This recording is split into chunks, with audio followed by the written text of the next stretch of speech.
नमस्कार कैलाश जी। और पांचजन्य के इस मंच पर आपका हृदय से स्वागत है। आपका मेरा परिचय पुराना रहा है, आपकी बातों में एक सहजता है, परंतु मंच पे मेरा एक दायित्व है कि मेरे प्रश्न शायद उतने सहज नहीं होंगे। इससे अच्छे तो पुनेठा जी थे भाई। आपका गला लगा हुआ था सुना है। और हितेश भाई भी हमारे भाई हैं, मित्र हैं। तो जब पता लगा कि लगे हुए गले में भी वो मेरे से बातचीत स्वयं करेंगे तो मुझे एक तसल्ली थी।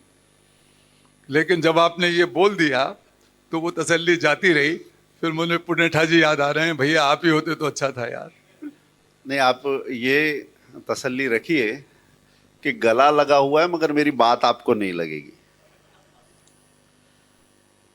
आप पहले ऐसे नोबल शांति पुरस्कार से सम्मानित व्यक्तित्व हैं जिनकी जन्मभूमि कर्मभूमि कर्म क्षेत्र भी भारत ही है और जो सक्रिय हैं भारत के लिए, भारतीय विचार के लिए।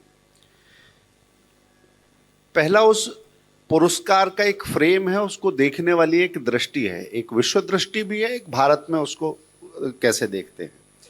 मगर पुरस्कार से पुराना आपका पहले से आपका काम है।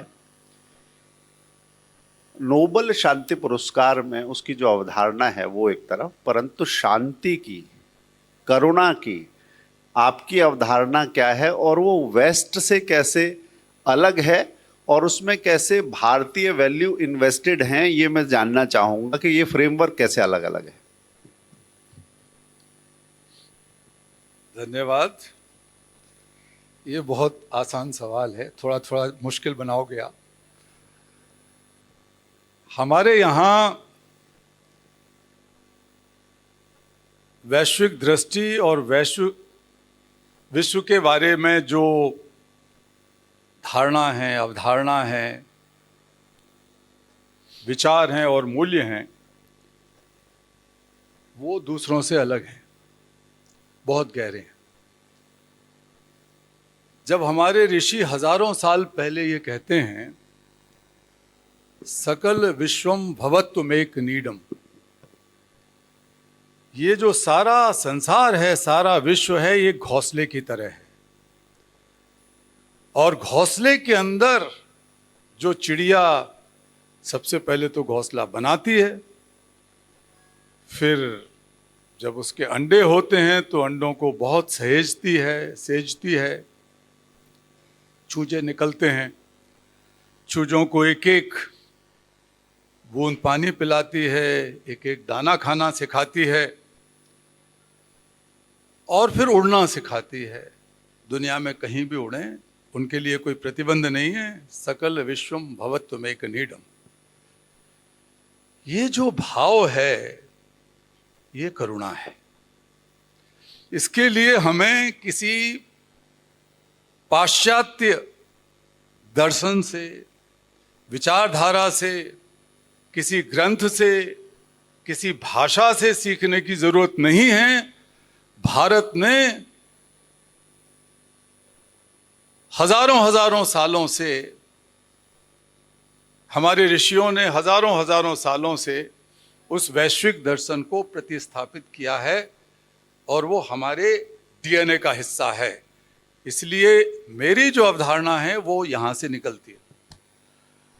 दूसरी बात इसी से मिलती जुलती, हम जब सब लोग कहते हैं ना वसुधैव कुटुंबकम, तो ये कोई नारा नहीं है, ये अधूरा वाक्य भी नहीं है।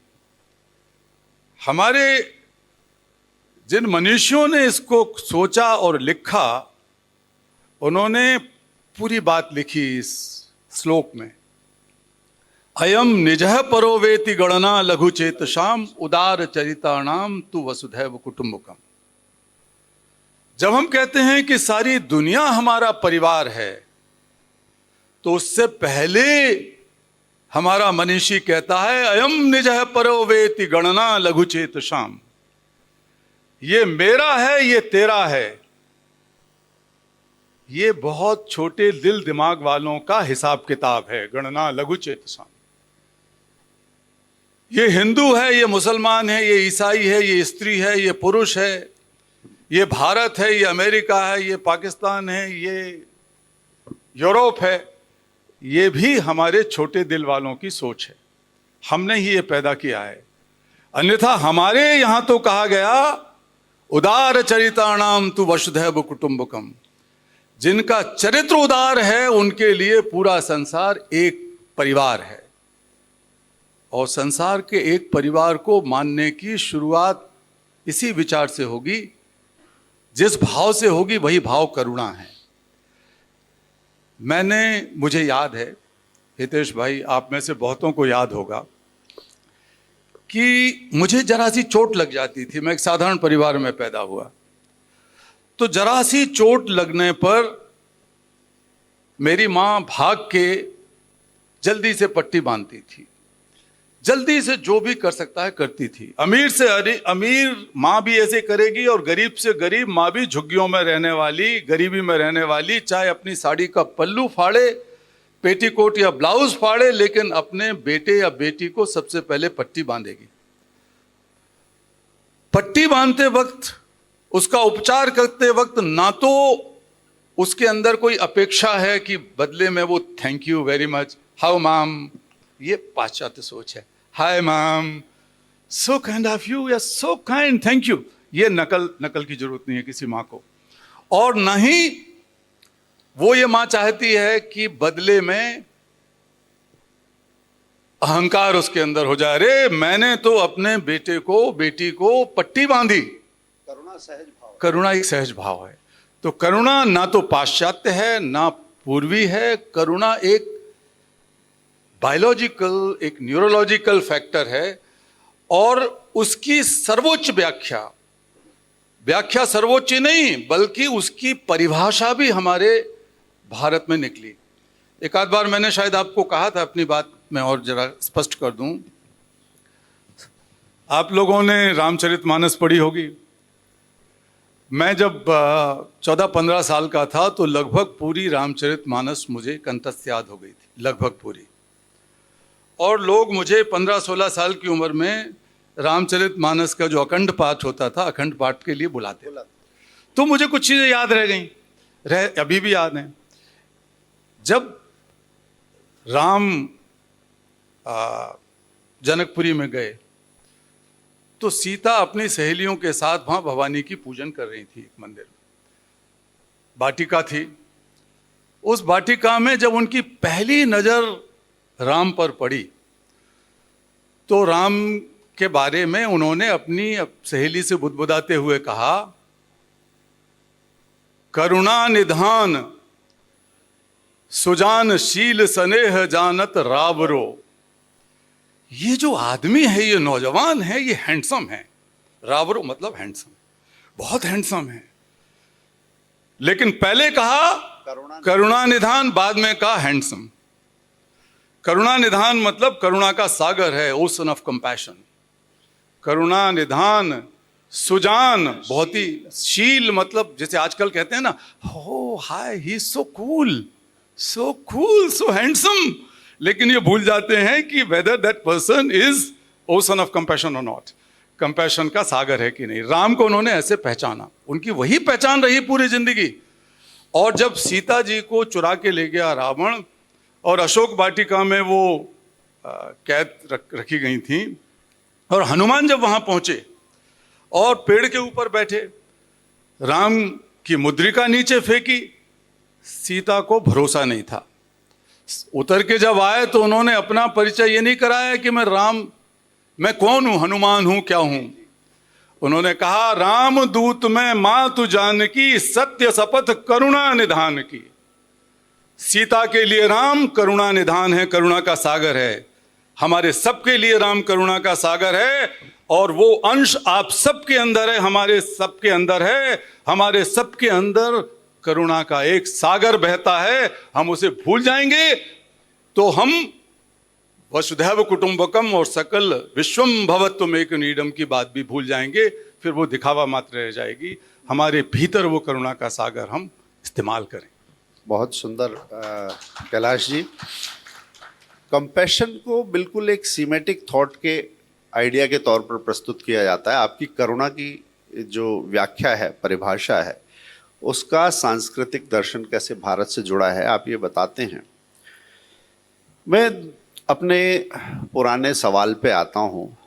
उसमें चंद्रमुखी सीता नहीं है, मगर चंदे की बात जरूर है। चंदा दूसरा है। और ये जो सरकार है, जिसे बहुत कठोर भी कहा गया, सख्त भी कहा गया, बहुत सारे उसके लिए रूपक गढ़े गए, एफसीआरए के मामले में बहुत सख्त है। और जो एनजीओ थे वो ये तेरा है, ये मेरा है, ये गणना लघु चेतसाम में उलझे रहते थे। तो ये तेरा है मेरा है वाली जो कहानी है और एफसीआरए की जो सख्ती है, और वो जो पैसा आके ब्रेकिंग इंडिया फोर्सेस के लिए जो खर्च होता था, उसकी रोकथाम क्यों आवश्यक थी, उसको आप कैसे देखते हैं? देखिए, मेरे अपने, गला मेरा थोड़ा लगा हुआ है। कोई बात नहीं, मैं उसको और खोलूंगा थोड़ा सा आपकी तरफ से। तो कुछ चीजें जो आप नहीं पूछ रहे हैं वो भी बोल दूंगा मैं, तो गला खुलेगा आपका। मेरे अपने अनुभव के आधार पर बताता हूं मैं। जब मैंने बच्चों की बंधुआ मजदूरी, गुलामी को ख़त्म करने का एक संकल्प लेके काम शुरू किया और इंजीनियरिंग की जॉब छोड़ी, जैसे आपने भी सुना, उस वक्त देश में और दुनिया में कोई इस मुद्दे पे काम नहीं करता था। गरीब बच्चों के लिए मदद तो सदियों से चली आ रही परंपरा है, कई देशों में, सभी धर्मों में वो निहित है। लेकिन मैं कहता था कि ये भी मनुष्य हैं, इनको भी उसी तरह जीने का, रहने का, सपने देखने का अधिकार है जो सबको है। तो हितेश भाई, आंदोलन शुरू हो गया, संघर्ष होने लगा, हमारी मार पिटाइयाँ शुरू हो गई। लेकिन हम ये नहीं जानते थे कि कोई और भी अच्छे लोग हैं जो पैसा दे सकते हैं, भारत के अंदर भी और भारत के बाहर भी। सब जगह संसार में अच्छे लोग हैं जो अच्छाई के लिए पैसा देते हैं। तो धीरे धीरे कुछ लोगों से परिचय हुआ। लेकिन जितना हमारा काम फैलता गया, तब हमें एक बहुत ही, जिसे कहना चाहिए कि एक थिन लाइन उन लोगों के बीच में थी कि जो लोग अच्छाई के लिए भी पैसा कई बार देते हैं, उनके मंतव्य में भी कई चीज़ें रहती हैं। मेरा अनुभव ये रहा कि जब मैं जोर के साथ काम किया शुरू, और दुनिया भर के अखबारों में, टेलीविज़न में ये आने लगा, क्योंकि ये मुद्दा नया था सबके लिए, कोई कृपा नहीं कर रहा था मेरे ऊपर। टीवी चैनल्स वाले और अखबार वाले अगर ऐसी चीज़ें देख पा रहे हैं भारत में या बांग्लादेश में या नेपाल में या पाकिस्तान में, मैंने तो सभी जगह साथ साथ काम शुरू किया था लगभग 80 के दशक में, तो उनको एक मुद्दा मिलता था बातचीत करने का या दिखाने का, लिखने का। तो फिर मैंने देखा कि ये जो दानदात्री संस्था है विदेश की, जिसकी वजह से एफसीआरए बनाया गया, बहुत पहले बनाया गया, ये तो 80 के दशक में ही शायद बना था। तो उनमें एक चिड़न थी कि एक भारतीय आदमी इतना प्रसिद्ध कैसे हो रहा है, आगे कैसे हो रहा है। दुनिया के 2 सबसे बड़े जन आंदोलन, मुझे गर्व है कहते हुए कि इसी धरती से, इसी मिट्टी से, इसी हवा से, इसी पानी से, इसी गंगा से, इसी यमुना से, और विदिशा में हमारी बेतवा के किनारे मिट्टी में से जन्मे हैं वो आंदोलन, जिसे ग्लोबल कैंपेन फॉर एजुकेशन और ग्लोबल मार्च अगेंस्ट चाइल्ड लेबर के नाम से जानते हैं लोग दुनिया में। 150 से 250 देशों में इस आंदोलन की शुरुआत करने का परमात्मा ने, भारत माता ने ये श्रेय मुझे दिया। मुझे ये मौका मिला कि मैं ये आंदोलन खड़े करूं, तो ज्यों ही ये चीज़ें आगे बढ़ी, त्यों ही मेरे प्रति जो ऐसे अंग्रेज पढ़े लिखे, जिनके पास पैसे हैं, दानदात्री संस्थाएं हैं, डोनर एजेंसी जिसे कहते हैं, उनकी चिड़न भी बढ़ी। उनको लगा कि यार ये अजीब, हम कंट्रोल करते हैं चीज़ों को, एजेंडा हम कंट्रोल करते हैं, एजेंडा हम सेट करते हैं, एक आदमी ये कहाँ से आ गया जो एजेंडा सेट कर रहा है। दुर्भाग्य ये रहा कि हमारे भारतीय लोगों ने भी ये नहीं समझा। मैं चिल्ला चिल्ला के कह रहा था कि एजेंडा हम सेट कर रहे हैं, भारतीय लोग, ये दुनिया के लोग मुझ पर एजेंडा सेट नहीं कर सकते। अगर मैं दुनिया में एजेंडा सेट करूंगा तो मेरी धरती में से मैं सीखा हूं। ये मैंने कहा कि बहुत बचपन में मैं रामचरितमानस का पाठ करता था, बहुत बचपन में मैंने संस्कृत भाषा सीखी, इसलिए कि मैं वेदों को पढ़ सकूं, उपनिषदों को समझ सकूं, गीता को समझ सकूं गहराई से। तो मुझे कौन प्रभावित कर सकता है? लेकिन एक ऐसी हवा चलती है अभी भी मीडिया, अब तो मीडिया की जो दुर्गति हो रही है उसके बारे में थोड़ा सा हमारे वो इससे पहले वाले वक्ता बता रहे थे, लेकिन इससे पहले भी ऐसी दुर्गति थी। इतनी बुरी तो नहीं थी, लेकिन तब भी एक दबाव बनता था, प्रभाव बनता था। तो खैर, अब एफसीआरए आ गया तो हमको धीरे धीरे ये भी पता लगा, एक तो ये मेरा अनुभव मैंने बताया कि मुझे नीचे गिराने के लिए, नीचा दिखाने के लिए ऐसे तमाम सारे अंतर्राष्ट्रीय ताकतें, जो पाश्चात्य जगत की ताकतें हैं सीधे तौर पे कहूं तो, वो कुछ ना कुछ नुकसान पहुंचाने की कोशिश करती नहीं, लेकिन उनमें अच्छे लोग भी थे। मैं फिर कहूंगा कि पूरी दुनिया को मैं एक परिवार की तरह समझता हूं, करुणा के भाव से देखता हूं। लोगों की बुराई से मैं घृणा करना मुझे सीखा भी नहीं मैंने, ना मुझे आता है। अगर हमारे भीतर घृणा है तो हम अपने आप को ही जलाएंगे, अपने आप को ही करेंगे। जिन लोगों ने मुझे नुकसान पहुंचाने की कोशिश की देश या देश के बाहर, उन लोगों के खिलाफ मैंने कोई काम नहीं किया, क्योंकि मैं अपना समय, अपने जीवन का अमूल्य समय जो परमात्मा ने मुझे दिया है, वो मैं प्रतिद्वंदिता में, नुकसान पहुंचाने में, दूसरे को बदला लेने में नहीं लगाना चाहता था। फिर भी मैं जान गया कि इनमें बहुत लोग जो अपना एजेंडा चलाते हैं वो ठीक नहीं, उचित नहीं है। उसका विरोध भी मैं करता रहा। तो एफसीआरए का जब मामला आया तो एफसीआरए में निश्चित तौर पर जो ताकतें उग्रवाद को, हिंसा को, अलगाव को बढ़ावा देती हैं, फैलाती हैं, और जिसमें पैसा लगा हुआ है, पता नहीं किस किस का पैसा लगा है, कहां कहां से पैसा लगा है, ये तो सरकार ज्यादा जानती है। हम लोग थोड़ा बहुत जान पाते हैं, बहुत देर से हम जान पाते हैं, लेकिन ये जिम्मेवारी हर एक सरकार की है, इस सरकार की, इससे पहले वाले की, उससे पहले वाले की। तमाम हमारी इंटेलिजेंस एजेंसीज हैं जो काम करती हैं।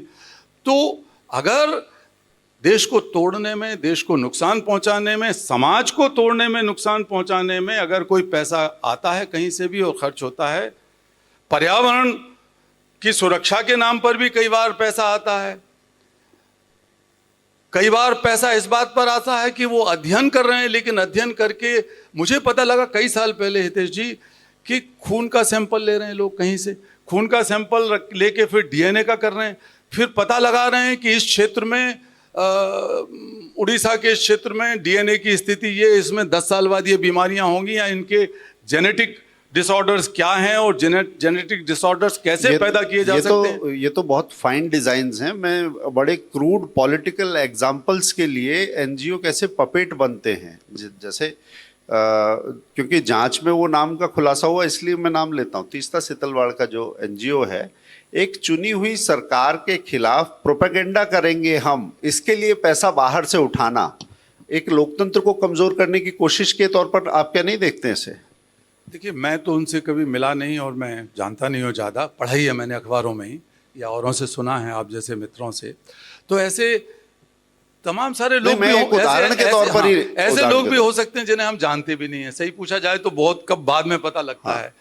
लेकिन देखिए, लोकतंत्र में अपनी आवाज उठाना, लोकतंत्र को मजबूत करना होता है हमेशा।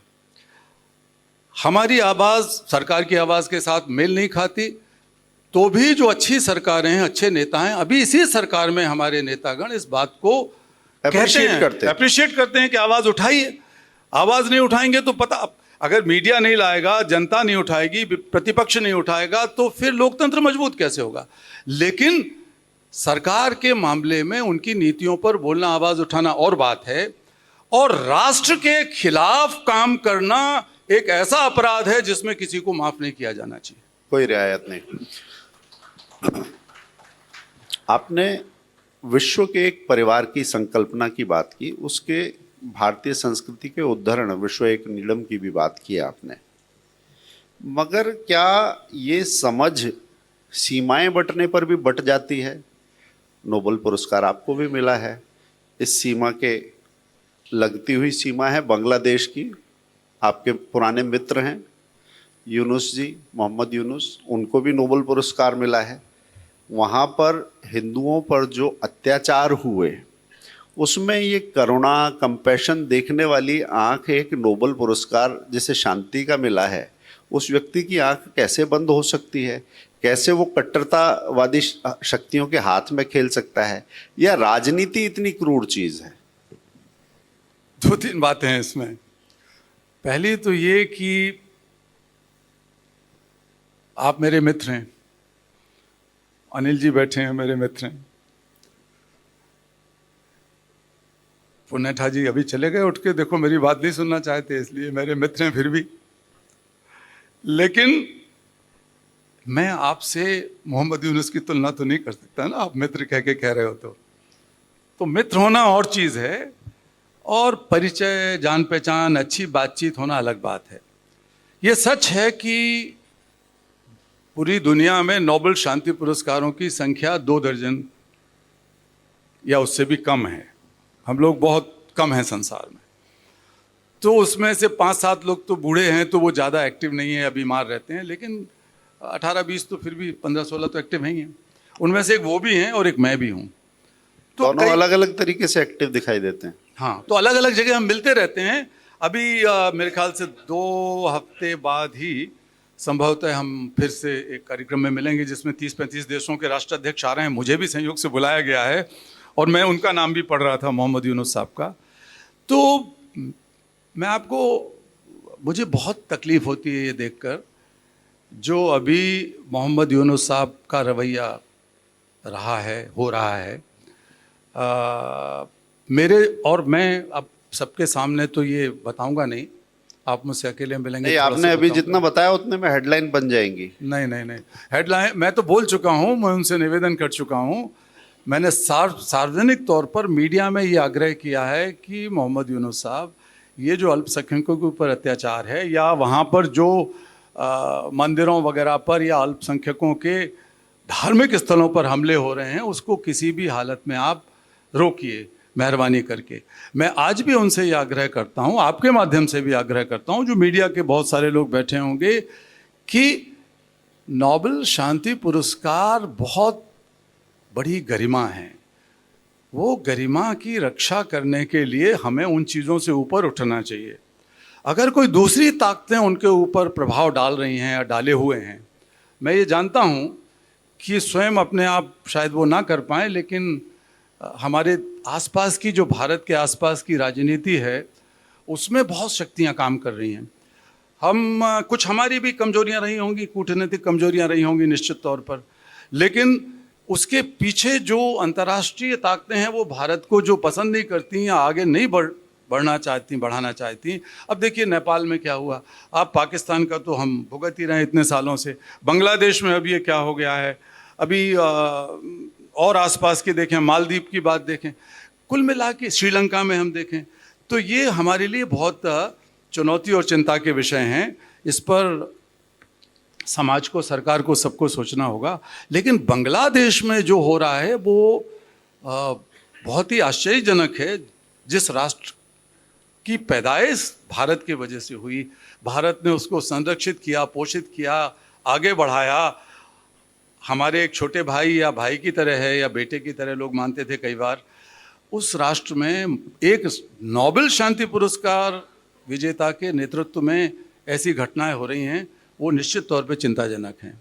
और मैं अब मिलूंगा उनसे तो प्रत्यक्ष रूप से बात करूंगा। मैंने उनको चिट्ठी भी लिखी थी, लेकिन कुछ चिट्ठी का जवाब उन्होंने नहीं दिया। नहीं, आप हमारे मित्र के नाते पांचजनी की एक चिट्ठी भी उनके लिए ले जाइएगा। वहाँ के जो डॉजियर्स हैं, वहाँ की जो रिपोर्ट्स हैं, मैं चाहूँगा कि आपके माध्यम से एक और मित्र के पास वो पहुँच जाएं, वो कंसर्न्स जो सारे हैं। तो आप ये विश्वास कीजिए मुझ पर कि आपके डोसियर्स और इससे ज़्यादा और कई महत्वपूर्ण डोसियर्स मेरे पास हैं और मैंने उनको ऐसी जगहों पर पहुंचाया है जहां उनकी ज़रूरत थी। जी, कैलाश जी, एक चीज मैं जानना चाहूंगा कि आप जिस विषय को लेकर चले और पूरा जीवन उसके लिए खपाया, उस बाल अधिकारों के मुद्दे पर उसको लेकर सोच और नीतियों में भारत और विश्व में क्या कोई अंतर या साम्य आप देखते हैं? अंतर है तो वो क्या है, साम्य है तो क्या है? एक चीज उसमें और बांग्लादेश के संदर्भ में कह दूं कि मोहम्मद यूनुस या उनकी सरकार जो चल रही है वो पूरा बांग्लादेशी समाज या बांग्लादेशी राष्ट्र नहीं। मैं बहुत लोगों को जानता हूं, बहुत मित्र हैं मेरे, वो सचमुच मित्र हैं कई कई सालों से, और मैं खुद भी बांग्लादेश में पिछले लगभग 40 साल से, लगभग 40 नहीं तो 38 36 38 साल से काम करता रहा हूँ, जाता रहा हूँ। इसलिए अनेकों अनेकों संगठनों से मेरा न केवल परिचय है बल्कि मित्रता है। मेरी बहन और भाई की तरह लोग वहाँ हैं, और वो भारत विरोधी नहीं हैं, वो हिंदू विरोधी भी नहीं हैं।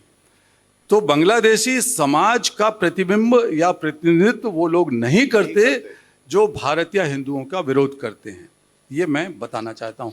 लेकिन जिस तेजी से ये चीज़ें हुई हैं पिछले साल 2 साल 3 साल में, अभी नहीं हुई हैं, कई साल से मैं जा रहा हूँ और देख रहा हूँ, मुझ पर लोग कहते थे कि ये चल रहा है। और मैंने इस मामले में बांग्लादेश की सरकार, शेख हसीना जी से मेरा बहुत अच्छा संबंध है, यहाँ भारत आई हर बार 2-3 बार मेरे से मिली, बैठ के बातचीत की, और उस बातचीत में मैंने उनको आगाह किया कि देखिए ये स्थिति वहाँ बन रही है। तो मुझे तो अंदाज भी नहीं था कि मोहम्मद यूनुस साहब इस देश के नेता बन जाएंगे, लेकिन जो नेता बन सकते थे या जो नेता थे वहाँ, उनसे मेरी बातचीत लगातार हो रही थी। न केवल उनसे हो रही थी बल्कि कई राष्ट्राध्यक्षों के साथ मेरा मिलना जुलना बैठना होता है। तो सब ये मैं देख रहा था कि भारत के आसपास के देशों में जो चल रहा है वो भारतीय हित में नहीं है। ये तो रही बांग्लादेश की बात। अब जो बच्चों के मामले में कई चीज़ें भारत में हुई हैं पिछले कुछ सालों में, जैसे जब हमने ग्लोबल मार्च किया जिसकी चर्चा हुई, 103 देशों से होते हुए हम 6 महीने का मार्च किए, और उसके परिणाम स्वरूप एक अंतर्राष्ट्रीय कानून बना। ये तो इतिहास का हिस्सा है। वो कानून बना तो उस कानून को हमारे देश की सरकारों ने पारित नहीं किया अपने। मैंने प्रधानमंत्री मोदी जी जब बने तो उनसे ये बात कही, जो भी उस समय गृह मंत्री से बात की, लेबर मिनिस्टर से लगातार बात की, प्रधानमंत्री से 2-3 बार बात की कि भाई ये हमारा जो ILO convention on the worst forms of child labour है उसको भारत पारित करे।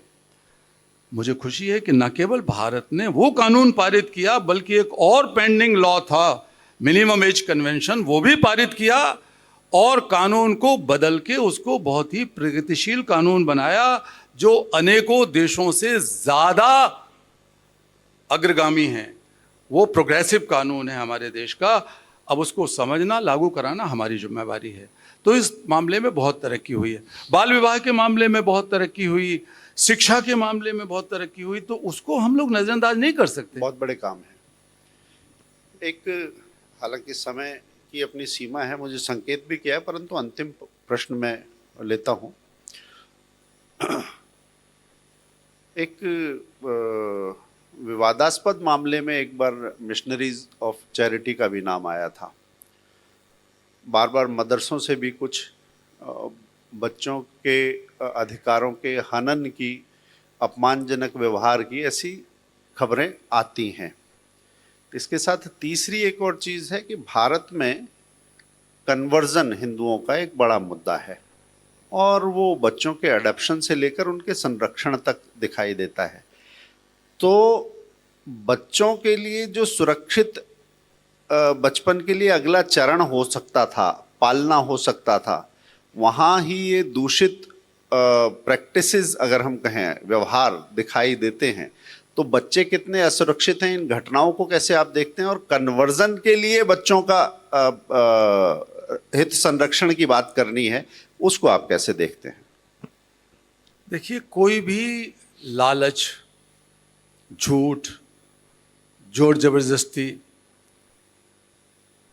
और किसी अन्य प्रकार की डिसीट या चालाकी के जरिए धर्म परिवर्तन कराने का काम है, और खासकर बच्चों को इसका शिकार बनाना है।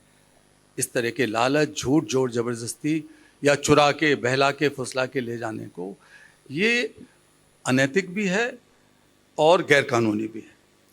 और इस मामले में कई बार हमारे पास भी सूचनाएं मिली, कई बार हम बच्चों को मुक्त कराने के लिए गए बंधुआ मजदूरी से, तो पता लगा कि वहाँ पर ये बिहार के, झारखंड के, उड़ीसा के बच्चे उनको इस तरह की चीज़ें सिखाई जा रही हैं। नाम तो उनके हिंदू नाम थे, लेकिन उनको धीरे धीरे करके ईसाईयत सिखाई जा रही है। तो ये बच्चों के साथ नहीं किया जाना चाहिए। बच्चों को आगे बढ़ने के लिए, अगर मैं कहता हूँ कि हमारा भी बाल आश्रम है, हमारे यहाँ भी मुसलमान बच्चे हैं, ईसाई बच्चे हैं, हिंदू बच्चे हैं, जो भी छूट के आता है हम उनको पूरी इज्जत के साथ रखते हैं। यही भारत की परंपरा है, यही भारत का धर्म है, यही हमारी संस्कृति है कि हम झूठ जबरदस्ती नहीं करेंगे, हम कुछ और नहीं, झूठ नहीं करेंगे। हमारे बच्चे सारे त्यौहार मनाते हैं, ईद भी मनाते हैं, क्रिसमस भी मनाते हैं। हमारे बच्चे दिवाली, दशहरा, जन्माष्टमी, कृष्ण जन्माष्टमी सब कुछ मनाते हैं। तो ये जो हमारी संस्कृति है भारत की, जो ये जो 2 तरह के फूल आपने लगाए हैं, अगर ये 7-8 तरह देखो वो लगे हैं, कितने सुंदर लग रहे हैं उसमें। अगर ये एक ही एक तरह के फूल होते कि हमको तो सबको ईसाई बनाना है, या हमको मुसलमान बनाना है, या सबको हिंदू बनाना है, या जैनी बनाना है, तो यहूदी बनाना है, ऐसे तो दुनिया नहीं चलेगी ना। दुनिया के यथार्थ को हमें समझना चाहिए। हमें केवल, मैं एक बात कहना चाहता हूँ आखिरी में, कि जो हमारे अंदर, हमारी संस्कृति में हजारों साल से जो मूल्य हैं स्थापित, हमारे दर्शन में जो गहराई है, जो इतनी पुरानी है, इससे सारी दुनिया को सीखना है। अभी हम लोग कहते हैं विश्व गुरु, जगत गुरु वगैरह वगैरह, लेकिन गुरु का अर्थ सिंपल है, सब जानते हैं। हिंदी में अगर हम कहें तो जो अंधेरे से उजाले की तरफ ले चले हमें, पहले उसको उजाले का रास्ता पता होना चाहिए, पहले उसके अंदर ये साहस होना चाहिए। मैं कहता हूं दिया सलाई बनने का साहस होना चाहिए कि हम जलेंगे, अपने आप को आत्मोत्सर्ग करने की हिम्मत रखेंगे और एक दिया जलाएंगे, मोमबत्ती जलाएंगे, और वो मोमबत्ती को साथ लेकर हम चलेंगे, अंधेरे से उजाले की तरफ समाज को निकालेंगे, और वो हर तरह के लोगों को निकालेंगे। तब हम गुरु कहलाएंगे। शिक्षक, अध्यापक होना और बात है, प्रचारक, उपदेशक होना और बात है, लेकिन भारत की जो ताकत है वो गुरु की ताकत है, क्योंकि हमारे अंदर वो डीएनए है, हमारे जेनेटिक साइंस में ये बनी हुई चीज है कि हम अपने आप को दिया सलाई बना सकते हैं और हजारों लाखों साल के अंधेरे को भी उजाले में बदल सकते हैं। अपने आप को आत्मोत्सर्ग करने की क्षमता रखते हैं दूसरों के लिए। वही करुणा है, और उसी करुणा के वैश्वीकरण का नया आंदोलन मैंने शुरू किया है, ये मानकर कि जिस तरह राम करुणा के सागर थे, उस तरह हम सब करुणा के सागर हैं, और उस करुणा को हम केवल अपने तक सीमित ना रखें, अपने स्वार्थ तक सीमित ना रखें, जात बिरादरी, संप्रदाय, देश तक सीमित ना रखें, हम उस करुणा को फैलाएं। यही करके हम दुनिया को एक बेहतर दुनिया बना सकते हैं, और ये काम हितेश जी भारत से होगा, ये हम करेंगे। अगर हम नहीं करेंगे यहां बैठे हुए लोग, तो कौन करेगा? अगर अब नहीं करेंगे तो हम कब करेंगे? एक संसार को बेहतर संसार बनाना उपदेश से नहीं होगा, गुरु बन के। गुरु बनने का मतलब पहले हम खुद जलेंगे, अपने आप को प्रकाशित करेंगे, और हम दुनिया को प्रकाशित करने के लिए निकल पड़ेंगे। ये काम यहीं से होगा, हम ही से होगा, अभी होगा। धन्यवाद। बहुत सुंदर कैलाश जी, आपने जो दिया सलाई बनने की बात की, वो भी भारत का ही दर्शन है। आत्मदीपो भव या अपदीपो भव, इसमें उसी का भाव है।